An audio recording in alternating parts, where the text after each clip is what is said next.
ఒకప్పుడు అంటే రెగ్యులర్‌గా మనం చూసేటువంటి వాటిల్లో కొద్ది సంవత్సరాల క్రితం బట్టతల వచ్చింది అని అంటే, అరే! దీన్ని ఎలా కవర్ చేసుకోవాలి? ఏ విధంగా ఉంటుంది? అనుకునేటువంటి పెయిన్ ఉండేది మనకి. మానసికంగా కూడా చాలా లో కాన్ఫిడెన్స్ వచ్చేసేది మనకి. అలాంటి పరిస్థితుల నుంచి కొంచెం మారిన తర్వాత అంటే ట్రీట్మెంట్ గాని, ట్రాన్స్‌ప్లాంటేషన్ అవి వచ్చిన తర్వాత దాని మీద అవగాహన పెరిగి కొంచెం తక్కువ చూస్తున్నాం మనం. ఏజ్‌తో రిస్ట్రిక్షన్స్ లేకుండా కొన్ని కొన్ని చూస్తున్నాం మనం. అయితే ఈ ట్రీట్మెంట్‌కి తగ్గట్టే అంటే ఎక్కడ చేయించుకోవాలి? ఎలాంటి ట్రీట్మెంట్ చేయించుకుంటే బావుంటుంది? ఒకప్పుడు ట్రీట్మెంట్ చేయించుకుంటే మొత్తం పెయిన్ వచ్చేది. అండ్ బ్లీడ్ కూడా చూసేటువంటి పరిస్థితి వచ్చేది. బట్ ఇప్పుడు ఆ విధంగా ఉందా? అలాంటి పరిస్థితిలో అలాంటి ట్రీట్మెంట్ చేసుకునేటువంటి వాళ్ళే ఉన్నారా? లేదు దానికంటే బెటర్ ట్రీట్మెంట్ ఏదైనా ఉందా? అనుకునేటువంటి విషయాన్ని ఈరోజు మనతో పాటు చర్చించడానికి కేహా స్కిన్ హెయిర్ క్లినిక్ నుంచి సీనియర్ డాక్టర్ దుర్గా కళ్యాణి గారు ఉన్నారు. 16 సంవత్సరాల ఎక్స్పీరియన్స్ ఉన్నారనమాట. అండ్ చాలామందికి ట్రీట్మెంట్ ఇచ్చారు. ఆ ట్రీట్మెంట్ ప్రాసెస్ అసలు ఏ విధంగా ఉంటుంది? ఎంతమందికి ఇచ్చారు? అనేటువంటిది వారి మాటలో అడిగి తెలుసుకుందాం.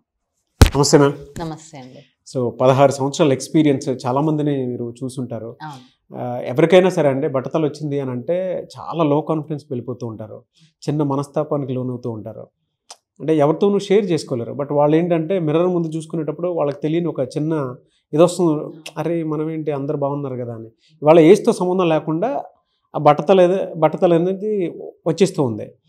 దీనికి ట్రీట్మెంట్ అసలు ఏ విధంగా ఉంటుంది? మీ దగ్గర అసలు ఎలా ఉంటుంది ప్రాసెస్? మీరు అన్నట్టు ఏజ్తో సంబంధం లేకుండానే బట్టతల వస్తుంది ఇప్పుడు. ఇదివరకేమో 40-50 ఇయర్స్లో వచ్చేది. ఇప్పుడు 20 ఇయర్స్ పిల్లలకు కూడా బట్టతల అనేది వస్తుంది. Because of stress, environmental factors కానీ, న్యూట్రిషన్ పార్ట్ కానీ ఇవన్నిటి వల్ల కూడా తొందరగా వస్తుంది.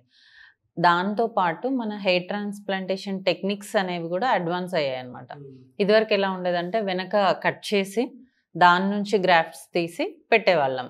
ఇప్పుడు ఒక 10 ఇయర్స్ నుంచి ఎలా ఉంది అంటే ఒక్కొక్క గ్రాఫ్ట్ని మనం ప్లక్ చేసి దాన్ని మళ్ళీ ఇక్కడ పెట్టడం జరుగుతుంది. సో ఇదేంటంటే sutureless surgery, without any scar, without any అంటే కుట్టు లేకుండా మనము ఈ సర్జరీ అనేది చేయొచ్చు. సో హీలింగ్ కూడా ఏంటంటే మనం ఇదివరకు ఆ కుట్లు వేసుకునే ప్రాసెస్లో మనకి 1 వీక్ to 10 డేస్ పట్టేది. ఇప్పుడు 2-3 డేస్లో నార్మల్ అయిపోతుంది. స్కార్ ఉండదు, వాళ్ళకి ఎలాంటి ఇబ్బంది కూడా ఉండదు అనమాట. ఇమ్మీడియట్గా వాళ్ళ వర్క్కి వెళ్ళిపోవచ్చు. ఓకే. ఎలా అండి ఇప్పటి వరకు మీరు చేసినటువంటి ట్రీట్మెంట్స్ ఎంతమందికి చేసి ఉంటారు? అండ్ పర్సంటేజ్ అసలు ఎలా ఉంది సక్సెస్ రేషియో? నేను మోర్ దాన్ 1600 చేశానండి. ఇప్పుడు నేను స్టార్ట్ చేసి కూడా 1600 హెయిర్ ట్రాన్స్ప్లాంట్. గ్రేట్ అచీవ్మెంట్ అండి. సో అందులో ఏంటి అంటే 100% సక్సెస్ రేటే చూసాను నేను. ఎందుకు అంటే నేను ఇప్పుడు ఒక పర్సన్ వచ్చి హెయిర్ ట్రాన్స్ప్లాంటేషన్ చేయమనగానే చేసేయకుండా వాళ్ళకి అది వస్తుందా రాదా, సక్సెస్ రేట్ ఎలా ఉంటుంది అంటే ఇన్ కేస్ ఒక పర్సన్ కి డోనర్ ప్రొసీజర్ అంతా క్లియర్ గా పెడతాను. అంటే బ్యాక్ ఆఫ్ ద స్కాల్ప్ నుంచి మనం డోనర్ ఏరియా కింద అక్కడ నుంచి గ్రాఫ్ట్స్ తీసుకుంటాము. ఒకవేళ ఆ ఏరియా లేదనుకోండి, మీకు రాదు అని చెప్పేసి ఆ కేసు తీసుకోవడం అనేది జరగదు. దానివల్ల 100% సక్సెస్ రేట్ అనేది ఉంది. ఎలా అండి అంటే జనరల్ గా మీ దగ్గర ప్రొసీజర్ ఎలా ఉంటుంది? అంటే ఒక్కొక్క క్లయింట్ మీ దగ్గరకు వచ్చారనుకోండి, ప్రొసీజర్ అసలు ఏ విధంగా ఉంటుందండి? సో ఒక క్లయింట్ మన దగ్గరకు వచ్చినప్పుడు ఫస్ట్ ఆఫ్ ఆల్ వాళ్ళు హెయిర్ ట్రాన్స్ప్లాంటేషన్ అడిగినప్పుడు వాళ్ళు దానికి ఎలిజిబుల్లా కాదా, అంటే డోనర్ బాగుందా, వాళ్ళ ఏజ్ ఎంత, వాళ్ళకి అదర్ హెల్త్ కండిషన్స్ ఏమున్నాయి, ఇవన్నీ చూసుకొని వాళ్ళని హెయిర్ ట్రాన్స్ప్లాంటేషన్కి ప్రిపేర్ చేయడం జరుగుతుంది. వన్స్ వాళ్ళు ఓకే అన్న తర్వాత వాళ్ళకి బిఫోర్ సర్జరీ మనం సర్జికల్ ప్రొఫైల్ అనేది ఒకటి చేయిస్తాం. అంటే వాళ్ళ అదర్ హెల్త్ సిచ్యువేషన్స్ ఎలా ఉన్నాయని చూడడానికి. ఇన్ కేస్ అన్కంట్రోల్ డయాబెటీస్, లేదంటే అన్కంట్రోల్డ్ హైపర్ టెన్షన్, లేదంటే సివియర్ థైరాయిడ్, ఇలాంటి కండిషన్స్ ఉన్నప్పుడు వాళ్ళని దానికి ట్రీట్ చేస్తూ దీనికి ప్రిపేర్ చేయడం జరుగుతుంది. మెడికల్ హిస్టరీ ప్రాపర్ గా తీసుకుంటాము. ఇప్పుడు డయాబెటీస్ ఉంది, కంట్రోల్లో లేదు, అది కంట్రోల్లోకి తీసుకొచ్చి మనం హెయిర్ ట్రాన్స్ప్లాంటేషన్ అనేది చేయడం జరుగుతుంది. సో వన్స్ ఇదంతా ఎక్స్ప్లెయిన్ చేసిన తర్వాత వాళ్ళని సర్జరీకి పోస్ట్ చేసుకోవడము, సర్జరీ చేయడము, మళ్ళీ అయిపోయిన తర్వాత ఎలాంటి ప్రికాషన్స్ తీసుకోవాలి వాళ్ళకి అన్నీ ఎక్స్ప్లెయిన్ చేసి వాళ్ళకి చూపించి వాళ్ళకి గైడ్ చేసి పంపించడం జరుగుతుంది. అంటే సర్జరీ అంటే చాలా మందికి ఫస్ట్ మైండ్లోకి వచ్చేది ఏంటంటే బ్లీడ్ వచ్చేస్తుందేమో, ఇలా అవుతుందేమో, అలా అంటే తెలియకుండానే జుగుప్సాకరంగా ఉంటుంది మైండ్ సెట్ అంతా. అంటే మన తలకాయ ఇలా అవుతుందా అలా ఉంటుంది. మీ దగ్గర ట్రీట్మెంట్ ప్రాసెస్ ఎలా ఉంటుందండి? ఇప్పుడు మనం చాలా మంది మీరు అడుగుతున్నట్టు అడిగే క్వశ్చన్ ఏంటి అంటే, తలకి సర్జరీ చేస్తారు కదా, బ్రెయిన్ ఏమన్నా డ్యామేజ్ అవుతుందా, లేదంటే ఓవర్ బ్లీడింగ్ అయ్యి మేము ఇంకా తల లేపలేకుండా ఉంటామా, చాలా రెస్ట్ తీసుకోవాలా, ఇలా అడుగుతూ ఉంటారు. కానీ మన బ్రెయిన్కి ఎలాంటి ఇబ్బంది లేదు. మన బ్రెయిన్కి మన పైన స్కిన్కి చాలా గ్యాప్ ఉంటుంది. మనం వెళ్ళేది ఒక 0.5 mm డెప్తే. సో దానివల్ల బ్రెయిన్కి ఎలాంటి ఇబ్బంది ఉండదు. అండ్ బ్లీడింగ్ అంటారా అంటే ఓన్లీ చేసేటప్పుడు మాత్రం మైనర్ బ్లీడింగ్ ఉంటుంది. ఆ రోజు అంటే మరి ఇంటికి వెళ్ళిన తర్వాత మీకు ఏమీ బ్లడ్ కనిపించడము అట్లాంటిది ఏమీ ఉండదు అనమాట. నెక్స్ట్ డేకి నార్మల్ అయిపోతుంది. వాళ్ళ రొటీన్ వర్క్ చేసుకోవచ్చు. రొటీన్ వర్క్ చేసుకోవచ్చు. సేమ్ డే మనం చేసిన తర్వాత వాళ్ళు డైరెక్ట్ వాళ్ళే ఇంటికి వెళ్ళిపోతారు. అవునా? స్టే కూడా లేదు. అంటే ట్రీట్మెంట్ తీసుకున్న తర్వాత కొంతమంది ఇన్ని రోజులు కొంచెం రెస్ట్ చేసుకుంటే బాగుంటుంది అలాంటిది ఒకటి ఉంటుంది కదా, సేమ్ డే గానీ నెక్స్ట్ డే గానీ వర్క్ వెళ్ళిపోవచ్చు అంటున్నారు. అంత కాన్ఫిడెంట్ గా పాసిబిలిటీ అండి? పాసిబిలిటీ. అంటే చాలా సివియర్ పొల్యూషన్ ఎక్స్పోజర్ ఉంది, చాలా సివియర్ గా బైక్ పైన వెళ్ళాలి అంటే మనం ఒక ప్రొటెక్టివ్ మెజర్ చెప్తాం తప్ప మీరు బయటికి వెళ్ళొద్దు, లేదంటే మీ వర్క్ చేసుకోవద్దు, ఇన్ని డేస్ హాలిడేస్ తీసుకోండి అలా ఏముండదు. జనరల్గా ఏంటి అంటే ఇప్పుడు ఫ్రైడే సాటర్డే ఆ టైంలో పెట్టుకుంటే వాళ్ళకి వీకెండ్ ఆఫ్ ఉంటుంది కదా, మండే నుంచి రెగ్యులర్ వర్క్ వెళ్ళిపోవచ్చు. ఓకే. వర్క్ ఫ్రమ్ హోమ్ వాళ్ళైతే సేమ్ డే కూడా చేసుకోవచ్చు. సైడ్ ఎఫెక్ట్స్ అట్లా ఏమి ఉండవు? సైడ్ ఎఫెక్ట్స్ అంటే మైన్యూట్. ఇప్పుడు మనం ఒక పోస్చర్ మెయింటైన్ చేయాలని చెప్తాము. హెయిర్ ట్రాన్స్ప్లాంటేషన్ చేసుకున్న వాళ్ళు కొంచెం స్ట్రైట్గా పడుకోండి, ఆ రోజు ఫార్వర్డ్ బెండింగ్ చేయకండి, అలాంటివి చెప్తాం. ఎవరైతే ఎక్కువ ముందుకు వంగి పనులు చేస్తూ ఉంటారో వాళ్ళకి మైన్యూట్ స్వెల్లింగ్ వచ్చే ఛాన్స్ ఉంటుంది. అది కూడా 24 to 48 hours ఉంటుంది. రేర్. అది కూడా వెరీ రేర్ కేస్. అది కూడా మెడికల్ హిస్టరీ బాగాలేదు అని అంటే దాన్ని బట్టి వస్తుంది. అలా అని కాదు, ఇప్పుడు ఎవరైనా జర్నీ చేశారనుకోండి సేమ్ డే, మనకి వేరే వేరే ప్లేసెస్ నుంచి వచ్చి చేపించుకొని వెళ్తూ ఉంటారు. ట్రైన్ జర్నీ చేస్తున్నారు, ఎవరైనా ఇలా బోర్లా పడుకోవడము అలాంటి ఆక్వర్డ్ పోస్చర్స్లో స్వెల్లింగ్ వచ్చే ఛాన్స్ ఉంటుంది. ఓకే. ఇవాళ కేహాల్ అండ్ క్లినిక్స్ బయట చాలా ఉన్నాయి. మామూలుగా చెప్తున్నాను, స్కిన్ అండ్ హెయిర్ ట్రాన్స్ప్లాంటేషన్ గురించి మాట్లాడుకున్నట్లు అవేర్నెస్ కూడా పెరిగింది కాబట్టి చెప్తున్నాను. హైదరాబాద్లో అయితే ఇంకా చెప్పాల్సిన పనే లేదు. కొన్ని మేజర్ సెంటర్స్లో అయితే వీధిన ఉన్నట్టే ఉందన్నమాట.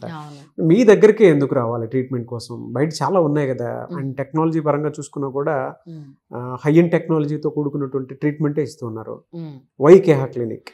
ఎందుకంటే ఫస్ట్ థింగ్ ప్రీవియస్ హిస్టరీ, ఇప్పటి వరకు చేసిన కేసెస్, వాటి results first reason. And second ఒకటి ఏంటి అంటే చాలా సెంటర్స్లో హెయిర్ ట్రాన్స్ప్లాంటేషన్ చేయగానే ఇంకా పేషెంట్కి డాక్టర్కి రిలేషన్ ఏమి ఉండదు. వాళ్ళకి స్వెల్లింగ్ వస్తే మళ్ళీ వాళ్ళు ఎక్కడున్నా క్లినిక్కి రావాలి, వాళ్ళకి ఏదైనా సైడ్ ఎఫెక్ట్స్ వచ్చినా వాళ్ళు క్లినిక్కి రావాల్సి ఉంటుంది. మనము ఆన్లైన్ కన్సల్టేషన్ అనేది ఇస్తాము, 24/7 సపోర్ట్ ఇస్తాము. ఒక పర్సన్ ఎప్పుడు వాళ్ళతో కాంటాక్ట్లో ఉంటారు. అయిపోయిన తర్వాత 6 months వరకు కూడా రెగ్యులర్గా వాళ్ళని కాంటాక్ట్ అయ్యి మీరు ఎలా ఉన్నారు, ఏంటి, ఏమైనా హెయిర్ లాస్ ఉంటుందా, రిజల్ట్స్ బాగానే ఉన్నాయా, ఇలాంటివన్నీ అడగడం జరుగుతుంది. సో ఈ 24/7 సపోర్ట్ అనేది ఎవరు ఇవ్వరు. అండ్ ఇంకొకటి మన దగ్గర మంచి డాక్టర్స్ టీం ఉంది, నాతో పాటు మిగతా టీం కూడా చాలా ఎక్స్పీరియన్స్డ్ పర్సన్స్. సో ఫెయిల్యూర్ అనేది లేదనమాట. సో అందుకే కేహా ప్రిఫర్ చేయమని చెప్తాను. ఓకే. కాస్ట్ చూసుకుంటే అంటే అందరూ ఒకేలా పే చేయాలి అనుకునేటువంటి వాళ్ళు ఉండరు మీ దగ్గర. అంటే అది ఆ వేరియబిలిటీ ఏ విధంగా ఉంటుందండి? అంటే ఎఫోర్డబుల్లా? ఖచ్చితంగా ఎఫోర్డబులే. మీరు అన్నట్టు స్టార్టింగ్లో ఒక పాయింట్ చెప్పారు, బట్టదలు రాగానే చాలా డిప్రెస్ అయిపోతూ ఉంటారు, సైకలాజికల్గా వాళ్ళు డౌన్ అవుతారు అని. సో దాంతో కంపేర్ చేస్తే ఈ కాస్ట్ అనేది చాలా తక్కువ. అండ్ 1 టైమే కాబట్టి అంటే ఒకటే సెషన్, మళ్ళీ మీరు రావక్కర్లేదు, మళ్ళీ పే చేయక్కర్లేదు. ఒకసారి పే చేసుకుంటే లైఫ్ టైం మీకు హెయిర్ ఉంటుంది. ట్రూ అండి. నిజంగానే చాలా మందికి అంటే ఆ మానసిక వేదంతో కంపేర్ చేసి చూస్తే మాత్రం ఎస్పెషల్లీ ఇప్పుడు స్క్రీన్ పైన కనిపించే వాళ్ళు కానీ, హెచ్ఆర్ టీంలో ఉన్న వాళ్ళు కానీ, వాళ్ళకి ఆ కాన్ఫిడెన్స్ తగ్గిపోతుంది హెయిర్ లేకపోతే. మీకు ఆ ఛాన్స్ ఉంది అండ్ పేయింగ్ కెపాసిటీ ఉంది. అండ్ ఇంకొకటి ఈఎంఐ ఆప్షన్స్ కూడా ఉంటాయి మన దగ్గర. పేమెంట్ ప్రాసెస్ లో ఈఎంఐ ఆప్షన్స్ కూడా ఉంటాయి. సో అలా కూడా చేసుకోవచ్చు, అప్పుడు ఇంకా అసలు ప్రాబ్లమే కాదు. గ్రేట్ అండి. ఎలాంటి మిమ్మల్ని అప్రోచ్ అవ్వాలంటే ప్రాసెస్? సో ఇప్పుడు ఇక్కడ నియర్ బై ఎవరైతే ఉంటారో వాళ్ళు డైరెక్ట్గా వస్తూ ఉంటారు.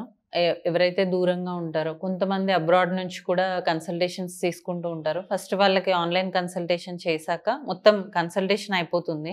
వాళ్ళు డైరెక్ట్ సర్జరీ రోజు వస్తే సరిపోతుంది. ఒక డేట్ బ్లాక్ చేసుకొని ఆ టైంకి వస్తే సరిపోతుంది. రిస్క్ అయితే ఏముండదు కదండి? ఏముండదు. ఇప్పుడు మన దగ్గరికి వెళ్ళాలంటే అబ్రాడ్ నుంచి వచ్చే వాళ్ళు కూడా ఓన్లీ దీనికోసమే వచ్చి ఒక 1 వీక్ టైం పెట్టుకొని వచ్చి సర్జికల్ ప్రొఫైల్ ఒక రోజు అయిపోతుంది, సర్జరీ ఒక రోజు, 2 డేస్ ఇక్కడ ఇండియాలో ఉండి వెళ్ళిపోతారు. అలా కూడా అంటే అంత ఈజీ అనమాట ప్రాసెస్.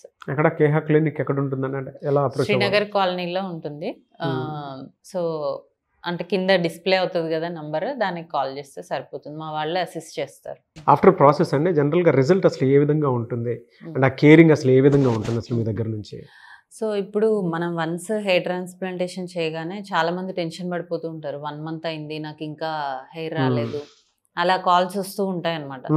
డాక్టర్ వారం అయింది ఇంకా రాలేదు, నెల అయింది ఇంకా రాలేదు అని. ఒక్కసారి హెయిర్ ట్రాన్స్ప్లాంటేషన్ చేసిన తర్వాత 2 మంత్స్ తర్వాత మనకు గ్రోత్ స్టార్ట్ అవుతుంది. బికాజ్ మనం డిపాజిట్ చేసిన హెయిర్ అక్కడ సెటిల్ అవ్వాలి, అది గ్రో అవ్వాలి. దానికి 2 మంత్స్ టైం పడుతుంది. 2 మంత్స్ నుంచి గ్రోత్ స్టార్ట్ అయ్యి ఇప్పుడు మనకి ఇంత లెంత్ రావాలి అంటే టైం పడుతుంది కదా. సో 6 to 9 months అనేది from the day of surgery. Pure organic farm లోనే ఉన్నట్టు ఉంటుంది అంతే. అంతే, మనం ఒక మొక్క నాటినట్టు. మొక్క నాటి దానికి మనం ఎరువులన్నీ వేస్తుంటే ఎలా అయితే గ్రోత్ వస్తుందో ఇది కూడా అంతే. మనం ట్రాన్స్ప్లాంట్ చేసిన తర్వాత అది సెట్ అయ్యి అది గ్రో అయ్యి మనకి మంచి రిజల్ట్స్ కనిపించాలి అంటే 6 months టైం పడుతుంది. ఎలా అంటే మరి దీనికి ఏదైనా మెయింటెనెన్స్ ఉంటుందా? సో హెయిర్ ట్రాన్స్ప్లాంటేషన్ చేసిన తర్వాత మనం కొన్ని షాంపూస్ కానీ ఆయిల్స్ కానీ ఇవ్వడం జరుగుతుంది. అంటే సెన్సిటివ్గా ఉంటుంది స్కాల్ప్ కాబట్టి మనము మైన్యూట్ అంటే చాలా కెమికల్ ఫ్రీ షాంపూస్, అంటే మైల్డ్ డోసేజ్ ఆఫ్ ఆయిల్స్ ఇవి ఇవ్వడం జరుగుతుంది. అవి మనం 6 months వరకు కంటిన్యూ చేయాల్సి ఉంటుంది. అండ్ మల్టీవైటమిన్ సపోర్ట్ ఒకటి ఇస్తాము. సో 6 months తర్వాత గ్రాడ్యువల్గా దాన్ని ఆపేస్తూ ఉంటాము. లైఫ్ టైం యూస్ చేయాలా అనేది చాలా మంది క్వశ్చన్, బట్ లైఫ్ టైం అక్కర్లేదు, 6 months అయితే పక్కాగా యూస్ చేయాలి. గ్రేట్ అండి, థ్యాంక్ యూ అండి, thank you so much.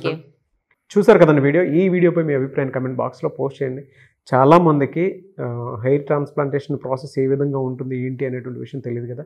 Video చూసిన తర్వాత స్క్రీన్ మీద మీకు కాంటాక్ట్ నెంబర్ కనిపిస్తుంది, దానికి మీరు కాల్ ఆర్ మెసేజ్ వాట్సాప్ చేసి అప్రోచ్ అవ్వండి, ప్రాసెస్ తెలుసుకోండి.